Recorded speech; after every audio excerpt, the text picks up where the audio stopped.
are my friends. Come along with me, see how the story ends. Sometimes they get you, without you knowing. They just go, maybe if I let this one out, they won't notice. I'll just creep right up on you. Hey, everybody. Welcome back to another episode of Professional Hippies. We're your hosts, doing the most. I'm Colton. This is Dylan. And if this is the first time you're tuning in, God bless you. We're happy you're here. Hopefully you had a chance to check out last week's episode. We got some really awesome feedback on that around homesteading. And overall, that was just a super informative episode. We try our best to bring on guests that know a lot more than us. We can't promise that you're going to get a ton of takeaways from today unless you're maybe big into football. The world's always ending in the news cycle, and we're just here to do our best to cover stuff professional and hippie-wise and all the above. It really shouldn't be that hard for us to find people smarter than us. Like, it's just really getting them to agree to come and talk to someone dumber than they are. That's the problem. Well, I regard, in my mom's words, I'm a really special, pretty, handsome, smart boy. So that's the affirmation that I write on the mirror in the morning and gets me through the day. That's how I got through my first couple of years of sales jobs. Every morning, you're a pretty handsome, smart boy. Get in there and make some cold calls. Strong. I is smart. I just can do it. I can do it. Everybody needs your product. I like to get emotionally attached to the process and the results, and then have that alter my self-image as I'm going through the day. If I close a sale, I'm the best that there has ever been. If I lose one, well, I knew I'd do it the whole time. I just blow every opportunity I get. It was my fault the entire time. So anyway, nice gentle segue into football. What do you think? These injuries are crazy. I feel like I'm the one with the head trauma most days. Man. So were you talking about the guy that they stopped the game for? Did you see that? Yeah, dude. Like, I don't want people to stop going hard, for preseason, because it's preseason, but a lot of people that are coming up through the game, that's their chance to show themselves and kind of a little bit who they are. They're still trying to make the team in the preseason, right? Like, don't they have to do the final cut? But the NFL owners are like, well, we'd rather, we don't want that to happen in the regular season, so when we get injuries out of the way in the first few games and then pop them out there. It'd be kind of interesting, since they're extending the amount of games in the season, is if they opened up some more roster spots. Because how many games are we up to now? Is it going to be 17 or 18 this season? Do they add that? I can't even remember. I don't remember if they're adding the 18th game this season or next. I'm pretty sure that's the thing the internet's going to tell you really quickly.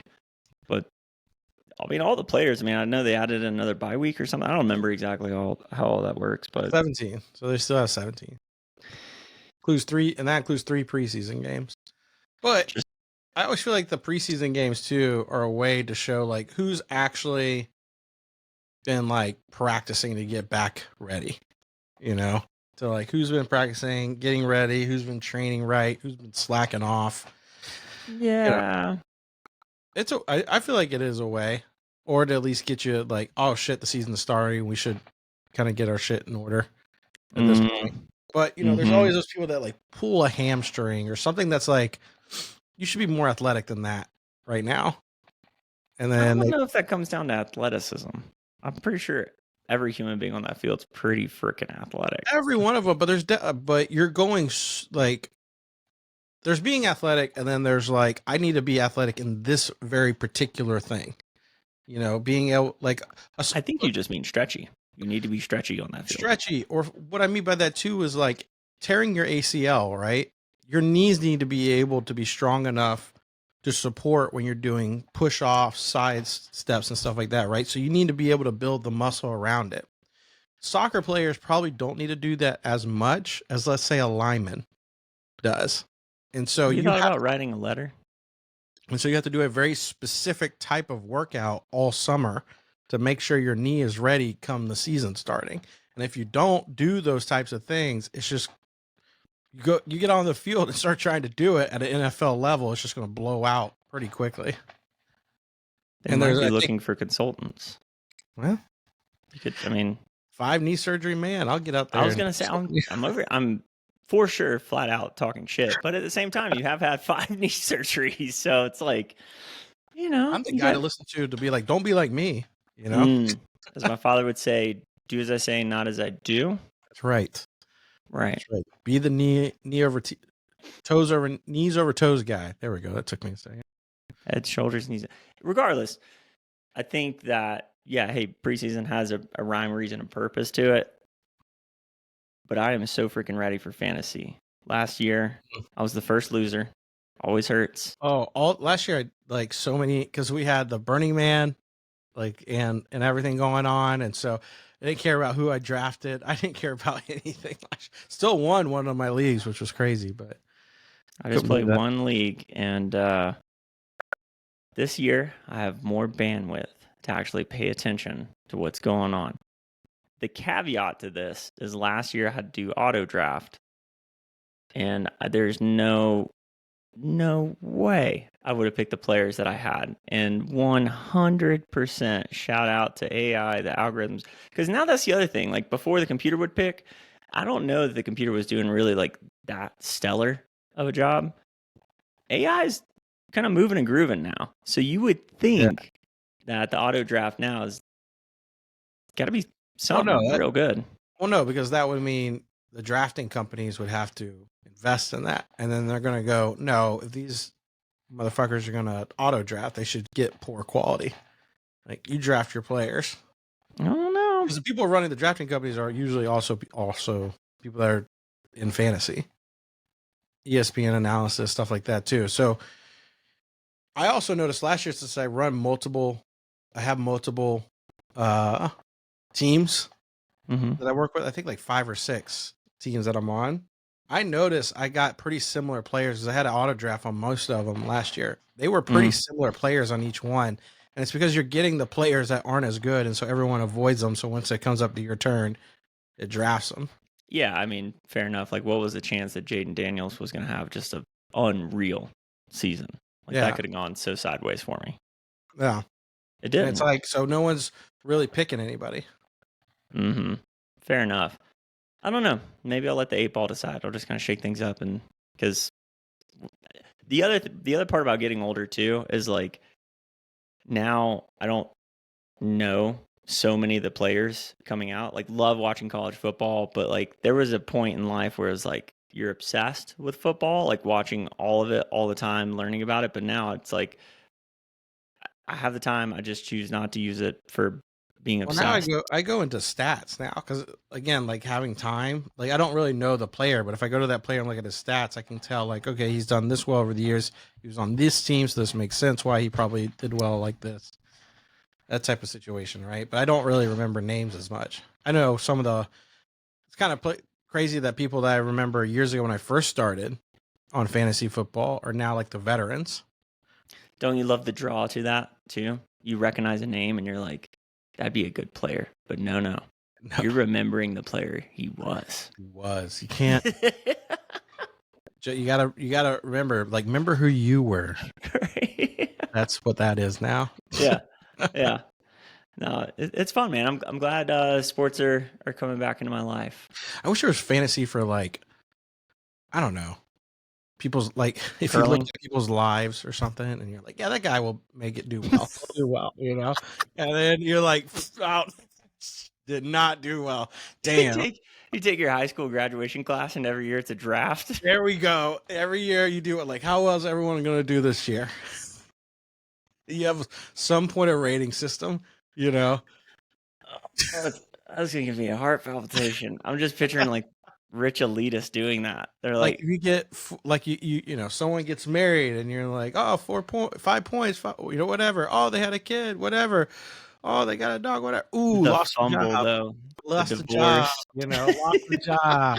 Ooh, had a few bad weekends on the stock market there, You going into the championship round and someone's just trying to knee it out, and it's like, hey man, you can't take benders at the end of the season. Okay, like we know you're ahead, but you can't do that. You're going to cost me the championship. Cost it to me. You can't just go on vacation. This is literally Squid Games. pretty sure. I know, right? And so thinking the fantasy and the draft, though, now my feed's getting full of Burning Man stuff that's coming up. Yeah. Abby pointed out Camp Question Mark is taking this year off. Oh man, there's another big camp. There's a couple of different camps that we love going to and doing their stuff that they just also decided to take this year off. Yeah, It's just a break year, I guess. I guess finally a good year happened, and everyone's like, "Oh Jesus!" Like let's hold on to that memory and build on that. I have noticed when I'm on I think the Burning Man Ticket Exchange or something like that page on Facebook or something. There's a lot of people that ask for free tickets on that thing. A bunch of people that ask for free tickets. And like some people help them out, but then other people just absolutely shit on those people. Like, hey man, how about you earn your ticket somehow or whatever? Yeah, you gotta do more and shake ass, Yeah. Or maybe don't. I don't know. There's some people probably get away with it. Oh, I mean, you could definitely tell the dudes asking for it don't really get much, but then within 24 hours, the hot chicks on there are like, I found my ticket person. Like, yeah, I bet you did. Got a nice spot in the RV for you. There we go. Visual effects unavailable. It may be too much for your device. Yeah, sure it is. Look at that. Daggum equipment. Like Taylor Swift, we're back with another album. Another album, because I went through another bad relationship and it's their fault. No, right now, I think this is going to be a good album. She's know. with Travis Kelce, whatever that means, and the NFL's pretty excited about it. It's Taylor Swift's league, you know? We're just playing in it. It's the TSL. Hey, speaking of albums, I got to play my first club Friday night. Congratulations. Thank you. Cool. Yeah, Tyler invited, it was his birthday party, and so I got to DJ for that, which was super cool. So I used the board that I have. We used that for like one of the main rooms, and then there was a back room or whatever. So let me tell you about this, because this was a harrowing experience. I've always used my computer, gives you flexibility, and it's like, we're going along, and I think like, oh, actually this song would be well with this song. So I can kind of pop around, I'm not just working with the songs that I've purchased and put on my USB. I was like, you know what? If I do want to continue to play in clubs, eventually I'm going to have to organize everything into a playlist, put it on USB, bring it, show up, and they have all the equipment there anyway. So I was like, all right. Took a couple days, put tracks together, and I was like, hey, it's going to be a house playlist, so nothing crazy, face melting bass or whatever. So I go through, put everything there. Get there, and I'm like, well, I didn't have a chance to check it against my equipment because my equipment's there. But I show up. Fortunately enough, it works. It's my time slot. Funny enough, the guy that was playing before me was the guy that taught Tyler how to DJ. So it was like my granddad of the DJ lineage. He taught Tyler forever ago. I was like, oh, this is super cool. Naturally, I'm nervous, but there's not like a ton of people in the room just yet. And so I go to put my USB in. I'm like, how much fun is this? I get to come on after the guy that taught the guy that taught me how to DJ. This is such a full circle moment.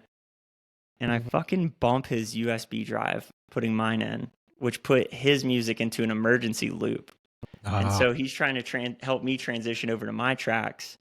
We finally get it over, and he was like, hey man, just so you know, you really kind of fucked me right there. And so like a lot of adrenaline and cortisol dumps in the body. I'm like, oh my God. It's like, hey, here, passing the torch. And I just blew bong water right out. I was like, oh, I've done this before, totally stepping on the shoes in the bachata. But he was like, all right, here. As he transitioned it over, he sorted my playlist by BPM instead of I had it built out a certain way. So I get about 25 minutes through my set, and I'm like, I didn't anticipate it being this high energy the whole time. Like in my mind, I was going to like bring people through a journey. It was this whole thing. I get 25 minutes in, and I realize I'm at the end of my playlist. And so room's moving, grooving. I'm excited about how things have gone up to this point. And I look and I'm like, I've got 3 songs left. So now I have to go back over just to all my random music. So for the next 35 minutes, I was just like a comedian thinking of what's a joke that I've told in the past that landed really well that would go with this joke. So I'm playing a song and I'm like looking through, I'm like, I guess we're just doing a techno house set tonight. Like this is where we're at. Yeah, it was super fun. I had a ton of fun doing that. When in doubt, wobble baby, wobble baby. When in doubt, that gives you another 5 minutes of figuring out something. Slide to the left, slide to the right. I keep sliding. No, but sincerely, I was like, you know what? It wasn't as nerve wracking as I thought it would be. Like, we've done house parties and all that. Times. Yeah, but it's just something different about being on like in a club setting, right? Where, I don't know. Maybe there's not. Maybe there is. Maybe I made a molehill out of a mountain or whatever the fuck in my head. But after hearing some of the other sets, I was like, yeah, I can do this. Yeah, but don't do that again in the beginning. Don't do that again. Don't bump a USB thing. It's kind of interesting that if that happens so easily, why would you put the two USB ports right so close to each other? If that's such a thing that happens so easily, like, and you're switching out DJs like steady, like going in. I thought the same thing, dude. I was like, I guess you can't come in from the sides. You got to come in from the top if you're going to do it. When I took the motherfucker out, though, I can promise you it was like surgery. I was like, you're sure you're done? We've transitioned. We're good. Okay. I'm like playing make sure the alarm doesn't go off thing, but everyone should get tweezers, USB tweezers. Mm-hmm. And it's fun, it's like back in the day when I first started getting into it. And remember, I would like just tell you little things, and you'd look at me in the crowd when we're watching a set, and you're like, "Was that a fuck up?" I was like, "Yeah, right." You start like listening for the things. So there's certain people that are like ask me questions about different things that I did, and I was like, "No, that part I messed up for sure." And they're like, "Oh wow, I thought that sounded really good." I was like, "No. I mean, good, cool, right?" But I liked it. No, yeah. I didn't mean to hit that curb. My bad. Like that wasn't supposed to do that. But glad you enjoyed the ride. Appreciate it. Yeah, and so the nice part of it being in Denver is there's just a ton of clubs. So I guess the place we went to on Sundays, they do like 3 to 10.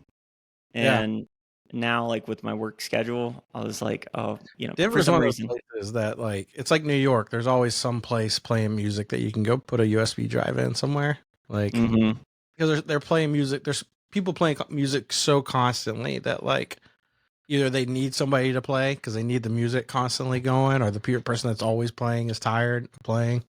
I feel like so when someone new shows up and you do have the USB drive, you're like, screw it, just get up there, see what happens. That's the thing, right? Now I just have to start carrying around my USB. But like the stuff that we would typically listen to like later at night, Abby calls it the cockroach hours music. I do need to get that one together because those are a little bit harder. But no, man, I'm excited to. So it's like doink. You take a robot noise in a vacuum cleaner and slow it down and make it a little bit more rhythmic. What's the noise that I don't normally want to hear? But I'm like, there's something to it. That's where that one comes in. Yeah. If we just put a little reverb on the AC fan that has a click in it. A little bed spring bounce. Yeah. Okay. We can do something with this. This is good. That'll be good. Like a trunk opening. All right. There we go. We'll be all right. We'll make something out of it. Yeah. So Abby's grandparents are coming to town this week, and we're going to Red Rocks to see A Morning Jacket. I don't know if you've heard of that. A Morning Jacket? Aren't they rock and roll? Or yeah, indie rock. Rock and roll, but haven't they been? Aren't they? Is it them that's been? Haven't they done the most shows at Red Rocks than anybody else? Maybe. Is it them? There's another one. The last time I went, I was so excited to show everybody the Rock Hall of Fame inside of Red Rocks by the bathroom, and it was under construction. So I'm excited to see what that was a core memory for me when we were standing there and the security guard's like, you mean to tell me they weren't as good as Post Malone? It's like That was so funny. Oh, Like, how guys, many shows have those guys seen, you know? we used to have some players here, and then they had this guy, Post Malone, show up and play. Morning Jackets played at Red Rocks 15 times, and that includes their first show opening for Bob Dylan in 2007. Wow. 15 feels like a lot. 15 does sound like, that's not the most, though. I was wrong. I don't know who that is then, but 15 still seems like a lot to play. Justin Bieber.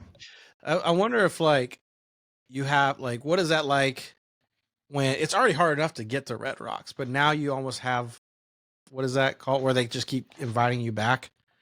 You keep selling it out. Right. Yeah. I mean, so also I learned this because before we were under the impression you have to be invited to play Red Rocks, which is slightly true, but they do just have like a regular ass booking process. It's not like they're But actively. you can't, it's not like if someone's coming up and you are like, I want to play there, you know, you got to build a lot of credibility. I feel like to definitely play there for sure. For sure. Yeah. Unless you're like in the winter time. And I think there's like a church or something that plays there, like a gospel church that plays there around the winter time. They do worship services. Like Abby and our friend Sammy went to what's it called? Yoga on the Rocks the other morning. Yeah. And they said they absolutely love that. They're like, we can't believe we waited till the end of the season. So you know what? Who would be awesome there? Who was that lady that dated the Beatle John? Yoko Ono. She's just like, I have no idea what you're talking about. That would be so funny for a morning yoga session. You've never heard of that? Oh my god, dude! You gotta look that up sometime. Her music. Anybody's music out there. Well, just look her up specifically, and you want to talk about late night cockroach music. That's the vocals right there for late night cockroach music. Oh yeah, and if you played that, I promise you, Sammy and Abby will know who that probably is. Well, also like tangentially attached to that. So when we were out at the birthday party the other night, Mike told me that they had never been to a nightclub together, him and his wife. I was like, what do you mean you've never been to a nightclub? And she was like, yeah, we've just never gone before. I was like, is this like a bucket list thing you're hoping to achieve? She's like, I mean, not really, but I'd love to check it out. We only went once. I think we went when we went and saw Subtronics. That's it. I think what she was looking for, though, is the quintessential, like, terrible nightclub night out. 'Cause I was like, by the way, you know what you're talking about there. Like, it's there's the bar, and then there's the dance floor, and then there's an outside area. And the shitty, like, late 2000, 2009, 2010. Like, nightclub. Just playing Avicii over and over again. Maybe, like, some hip-hop from Black in there. and yellow, black and yellow. Yes, yes. I was like, you know what? I can get down with it. It's like someone saying like, I've never had a Four Loko, and you're like, when is that coming around? When is the nightclubs? You know, we have disco halls now. Mm-hmm. When are we going to get the nightclubs back again? When are those turning back? I feel like they could drop those now, and people would be like, "Sure, I'll go to that." That sounds great. Actually, you could talk in there. That sounds awesome.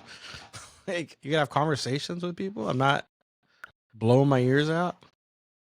Well, there's like the 30 and up events. Have you seen that nightclubs will do? Like you have to be like 25 or 30 and older to get in, and it ends at 10 o'clock. Like, paint me old, but that just sounds lovely. Like if we can start at like 6 o'clock after night at 10. Midnight, like, oh man, dude. See, you're still, man, God, that's the thing about you, dude. You're still kicking at that gear.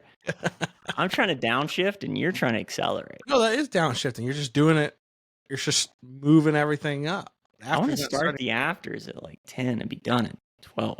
What? No, you're leaving the nightclub because it ends at 10. You get home, it's 11. People are still getting some food before they come back, you know? Mm-hmm. Now you kick it off a minute. Fine, 11. I don't care. Before midnight. There you go. You happy old man? Maybe. It sounded good. We're getting old and we got to accept that, don't we? Sometimes you do. It's always kind of bugs me sometimes when the people are like, "You don't have to be like this." Like, I mean, you kind of do because you're forced to. You know, like I definitely can't move on a football field like I used to. I have to be a little less agility. I definitely can't chug a beer like I used to. Beer's the one thing that like comes up for me around that. I really do enjoy a good beer, but like honest to God, one beer, questionable if I'm gonna feel it the next day, but like 2, 3, for sure, I'm feeling some kind of lagging something. I just can't do the hard back to back to back. Like I could do the hard back to back, but I can't like shotgun a beer back to back like I used to. I used to be able to shotgun a beer, shotgun a beer, shotgun a beer. I could do one, and then I'm like, oof, that's terrible. And the real test was last Super Bowl that we did, because what we did was that we said we were going to shotgun every touchdown and every blown call. There was a lot of them last night. There was a lot of shotgunning, dude. We were all hurting by the end of it. Joey was sleeping on the table. He passed out at the Super Bowl party. Who do you have picked as your Super Bowl this year? Who do you think makes it? I want to see Baker Mayfield do it, dude. I want to All see out. it. I want to see it happen. I want to see everything he's gone through. I just want to see that dude get one. You know, even just to get to the Super Bowl would be incredible. For that, sure. You know? Yeah. That would be awesome to watch that happen. Same thing with Josh Allen. Yeah, love to see him get over the hump. Josh Allen and Baker Mayfield could play to get. They're in different divisions. Mm-hmm. That would be do a Josh Allen Baker Mayfield. Oh man, could you talk about like? But of course, everyone wants that, so they're not going to allow that to happen. Of course, that's what happens. No, we have to honor the era we're in with Pat Mahomes, man. You know how the script goes. Nah, or just it won't happen. God wishes, but like Tua just doesn't have a concussion at all year. He just blows it out of the water. You know, he's like he gets 1 year. God goes, you get 1 year, buddy. And he doesn't That was my favorite part about you hearing you say Baker Mayfield. I'm like, aren't you a Dolphins fan? That's the amount of trust you don't have. They've just been making some poor decisions, and those players are like, they just aren't playing like they should be playing as a team either. So it's like, you know, they you could tell they don't have trust in their QB type of situation. And when players don't have trust in their QB anymore, they kind of just start making up excuses. I'm a Gators fan. We're bred for this. So I'm a Gators fan. We're bred for this. I mean, it's just every year. Actually, we did see an uptick in our crime rate, and based on some of the memes that show up on my feed, that's a pretty good indicator for Florida football. Yeah. There's a direct correlation behind how many criminals we have on our team and how good we are. So they got to just go back. You got to have.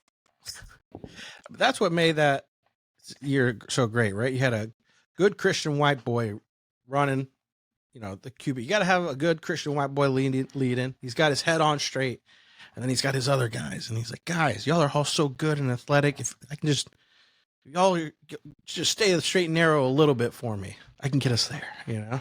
He was the one taking all the arrows for everybody, you know? 100%. He's like, I'm doing the prayer. I got the prayer. I'll do the kneeling. Go murder somebody on a weekend. Like, I get it. Just be on practice. Be on time. Just be on time. I'll do the kneeling. Let all the cameras hit me. Don't worry about it. You know, all the journalists are going to deal with me. Yeah. But there's some serious NIL money flowing around, dude. You love to see it. You love to see just like, what would you do? It's just crazy that Harvard and Princeton aren't the number one college teams right now. Like, why aren't the richest schools in the country taking advantage of standards? You still have to be smart to get in. They have standards. They don't have standards, dude. Harvard, like, Princeton? Dude, it's come out the past several years, the amount of people that they accept just because of their parent. These people's kids are rich, and so they get in. I mean, look at the lady from Full House paid for her kid's way to get into there through volleyball or no. 100%. And but then those parents were rigging the grades before then they're being discriminatory, but not letting Asians in. Like, it's been crazy. Like, they've been. But you have to rig the transcripts ahead of time, is what I'm saying. they're not doing it based off of who's the smartest. They're doing it based off of who they want to have in, and it's not even based off of who's the most diverse or who's whatever. It's whoever has the most money to pay. That's all it is.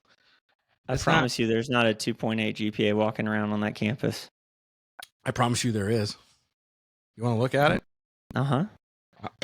Yeah, I'll look at it. Google it right now. Lowest GPA. Lowest Go for it. Accepted at Harvard. GPA is below 3.5, potentially. But Well, there most is a students publicly stated around minimum GPA for Harvard University. The lowest GPA accepted is generally understood to be around 3.3. Though exceptional cases with lower GPAs have been accepted due to outstanding factors in their applications, according to College Vine and other sources. Mm-hmm. Here's the direct. Here's the. Yeah, so it looks like the lowest one that's been accepted was a 3.07.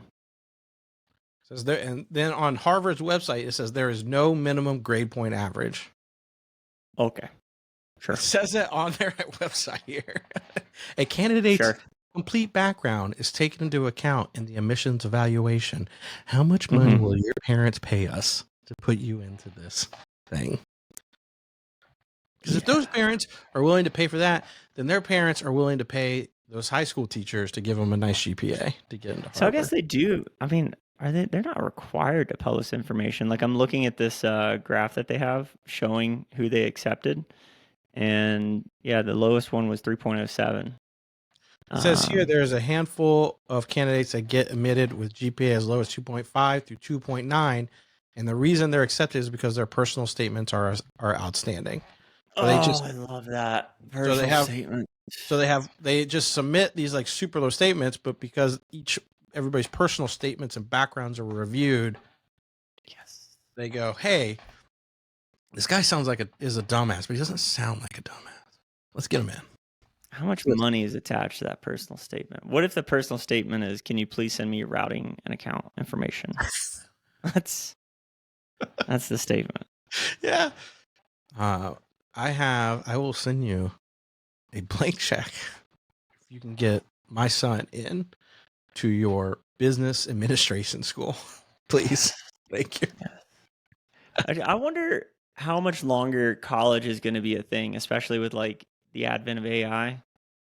I mean, it's just it's not going to function the same way it's been functioning with learning information. Like, dude, I saw a post from yesterday that showed a AI where the guy was like, I think this might be how they'll do it for AI. They had to use a specific software that the college provided, and it showed them creating the report in real time. And it shows if they were editing it or pulling stuff from other softwares. They had to create it. It's like saying you have to create it on Word, and then you can't use any other thing. So if you copy and paste into there instead of typing it all out yourself, the system will recognize that you did that, and will just say that you probably edit it and use an AI somewhere else. So if you're not, that's how it's always been, right? You know, like something gets developed. It's this cat and mouse game, but just in general, like the process of learning information. Because before, like we had to hunt through Google, try and find the article that had the information or the cheat sheet of the quiz. Encyclopedias. I'm trying to get to it. I feel like we're at that weird crest where we still had to use books for research, and then we came into the technology world. Like we had both. Like you could still remember we had to open up a book to get your research. And then Wikipedia came around. And we're like, hell yeah. Oh my God, this is awesome. And the teachers are like, you can't use Wikipedia. And we're like, why? And they're like, well, because it could be edited. And I go, so can everything. Why do you think version 4.5 of this encyclopedia is out? Because it was edited. You know, that's because the teacher made money off that book. That's fine. Probably. But no, I'm just, you know what I mean? Like just in general, like bless the professors that go, hey, I already created the book. They're at the bookstore. They're in a binder. You get to pay $100. You had to pay $80, but I created them so you didn't have to, and I printed out a fuck ton of them. Go buy that instead of buying, whatever. God bless those professors. I really love the professors that told us we had to buy a $400 book. That's the ones you like? That's the ones. Yeah, because they look me right in my face and go, "You got to do that." And I go, "Okay." And I went to a website and I torrented it like any responsible college student that's paying it for themselves.